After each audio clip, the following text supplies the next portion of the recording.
हम जानते हैं कि 4 तरीके से फंक्शन को डिफाइन किया जा सकता है, जिसमें से 2 तरीके हम पहले 2 तरीके देख चुके हैं। तीसरा तरीका आज हम देखने वाले हैं। हम लोगों ने तय किया था कि हम एक ही तरह का टास्क करेंगे, 2 नंबर को ऐड करने वाला, और इसको बनाएंगे चारों स्टाइल से, यानी फंक्शन बनाएंगे लेकिन चारों स्टाइल से। 2 स्टाइल से बना चुके हैं, तीसरी स्टाइल से अब हम लोग बनाने वाले हैं। और तीसरी स्टाइल क्या है? Takes nothing return something. तो मैं सवाल पूछता जाऊंगा, आप इसके जवाब सोचते जाइएगा। चलिए, सबसे पहले मैं फंक्शन बना रहा हूं, और पहले तो आप समझ लीजिए कि हम जो फंक्शन बना रहे हैं वो कैसा है। Takes something, takes nothing return something. ठीक है, अब आपको पहले समझना है टेक्स नथिंग क्या था और रिटर्न समथिंग क्या था। तो मुझे जवाब दीजिए आप इस बात का कि अगर ये रिटर्न समथिंग है तो फंक्शन बनाते वक्त, फंक्शन कौन सा बनाना है? सम नाम का। रिटर्न टाइप क्या लिखूं? क्या मैं रिटर्न टाइप वॉइड लिख दूं यहां पर? नहीं, वॉइड लिखने का मतलब होता है रिटर्न्स नथिंग।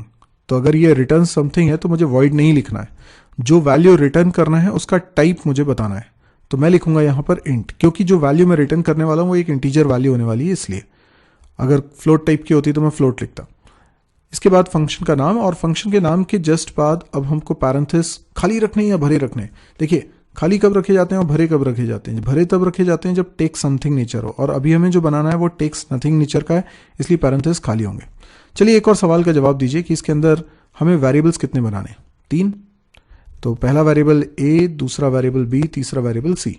अच्छा, चलिए एक और बात का जवाब दीजिए कि यहां पे मुझे प्रिंटफ स्कैनफ लिखना है या नहीं लिखना है? इसका सही जवाब होगा बिल्कुल लिखना है। क्यों? क्योंकि टेक समथिंग नेचर का जब था तब ए और बी में डेटा ऑटोमेटिकली आ रहा था और उसको हमको ऐड करना था। अभी हमारे पास ए और बी में डेटा नहीं है, हमें वो अरेंज करना पड़ेगा, इसलिए मैं प्रिंटफ स्कैनफ लिख रहा हूं और यूजर से डेटा ले रहा हूं। तो एंटर 2 नंबर्स, 2 नंबर्स हम यूजर से मांग रहे हैं, और इसके बाद इन 2 नंबर्स को इनपुट कराने के लिए स्कैनफ लिखते हैं। हमने लिखा स्कैनफ %d, 2 बार %d लगेगा। Address of A comma address of B. तो क्या हुआ ना कि ए और बी में डेटा आ चुका है, यूजर ने जो भी एंटर किया। अब हमें क्या करना है? इसका सम करना है, तो हम लिखेंगे सी असाइन ए प्लस बी। ओके, अब क्या करना है? नॉर्मली अभी तक हम क्या करा रहे थे? प्रिंट करा देते थे सी की वैल्यू, पर अब हम प्रिंट नहीं कराएंगे। क्यों नहीं कराएंगे? क्योंकि ये पहला मौका है जब हम रिजल्ट को रिटर्न कराना चाहते हैं, और रिजल्ट को रिटर्न कराना है तो प्रिंट क्यों कराना है? तो इसलिए हम यहां पर लिखेंगे रिटर्न कीवर्ड। रिटर्न कीवर्ड हम पहली बार आज पढ़ रहे हैं, और रिटर्न कीवर्ड के बाद पैरेंथेसिस लगाकर हमने सी लिख दिया। तो सी की जो भी वैल्यू होगी वो यहां पर हो रही है रिटर्न। तो आई होप आपको ये समझ में आ गया होगा कि कैसे फंक्शन यहां पर डिफाइन हुआ है। अब चलिए सम फंक्शन के बारे में ये समझते हैं कि इसको कॉल कैसे करेंगे। तो प्रोग्राम की कंप्लीटनेस के लिए जरूरी है कि पहले हम हेडर फाइल्स लिख दें। #include conio.h। मैं पहले भी कह चुका हूं कि अगर हेडर फाइल नहीं भी लिखेंगे तो भी प्रोग्राम चलेगा, लेकिन लिखना चाहिए #include stdio.h। ठीक है, इसके बाद अब मैं बना रहा हूं मेन फंक्शन, और मेन फंक्शन के अंदर मैं बना रहा हूं कितने वेरिएबल्स बनाने चाहिए मेन फंक्शन में। देखिए, सम फंक्शन को कॉल करेंगे हम, तो एक्स और वाई की तो जरूरत नहीं है जैसा पिछली बार बनाए थे। क्यों? क्योंकि मेन के वेरिएबल्स के डेटा को ऐड नहीं करना है, बल्कि यूजर से 2 नंबर्स ले रहे हैं उसको ऐड करना है। लेकिन जो रिजल्ट आएगा ना वो मेन को चाहिए होगा, इसलिए मैं रिजल्ट को रखने के लिए एक वेरिएबल बना लेता हूं, लेट्स से एस नाम का। ओके, और अब जब मैं सम फंक्शन को कॉल कर रहा हूं तो कुछ भी वैल्यू पास नहीं कर रहा हूं, है ना। यहां पैरेंथेसिस में कुछ नहीं लिख रहा है, इसका मतलब मैं वैल्यू पास नहीं कर रहा हूं।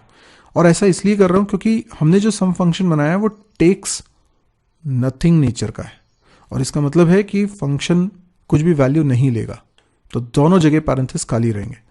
अच्छा, अब मुझे क्या करना है?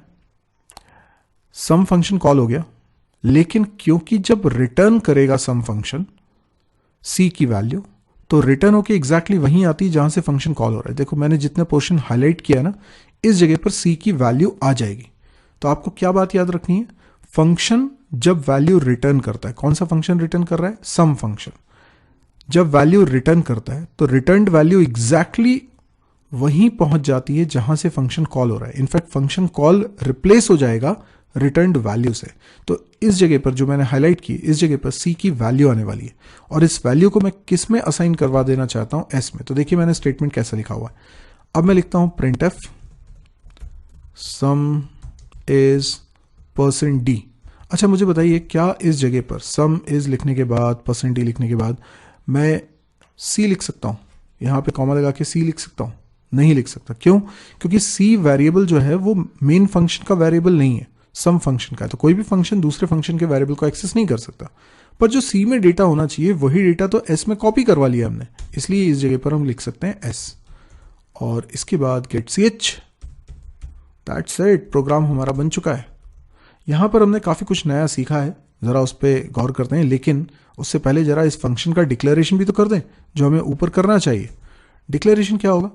फंक्शन का return type that is int, function का नाम, आर्ग्यूमेंट्स कुछ है नहीं, पैरेंथेसिस खाली, सेमीकोलन। ये हो गया फंक्शन का डिक्लेरेशन।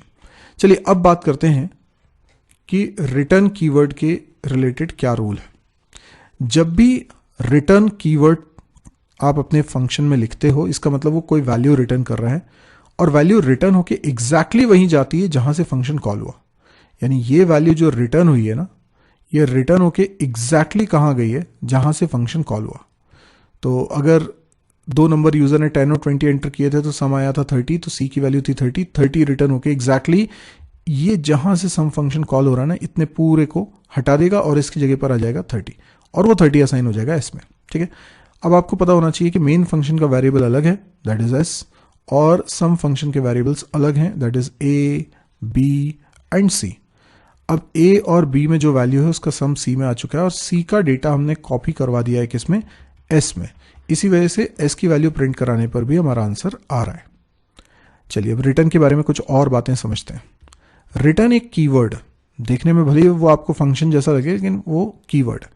रिटर्न के आगे पैरेंथेसिस लगाना जरूरी नहीं है, आप सिंपली रिटर्न थोड़ी स्पेस देकर सी लिख सकते हैं, ये भी उतना ही सही होगा। अगर आप पैरेंथेसिस लगा रहे हैं तो फिर स्पेस देने की जरूरत नहीं पड़ती, पर पैरेंथेसिस नहीं लगा रहे हैं तो स्पेस देना पड़ेगा। रिटर्न एक कीवर्ड है, it is not a function.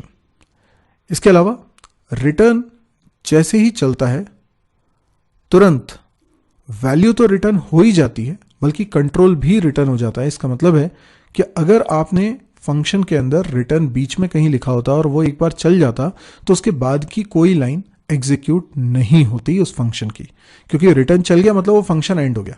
Return चलना मतलब फंक्शन का एंड हो जाना, चाहे अभी नीचे और लाइंस बाकी क्यों ना हो।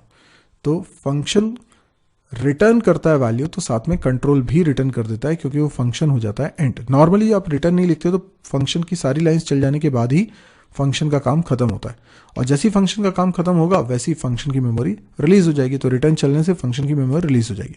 दूसरी इंपॉर्टेंट बात आपको ये नोट करनी है कि we can not return more than 1 value, यानी रिटर्न कीवर्ड की मदद से आप एक से ज्यादा वैल्यू रिटर्न नहीं करा सकते। क्योंकि आप जैसे लिखना चाहेंगे, आपने लिखा रिटर्न और आपने लिख दिया a, b, c, तो ऐसे में 3 वैल्यू आप सोच रहे हैं रिटर्न हो जाएंगी, पर ऐसा नहीं है।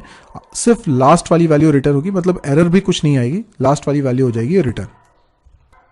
आई होप आपको ये वीडियो समझ में आ गया होगा, रिटर्न का मतलब भी समझ में आ गया होगा, रिटर्न समथिंग का मतलब समझ में आ गया होगा।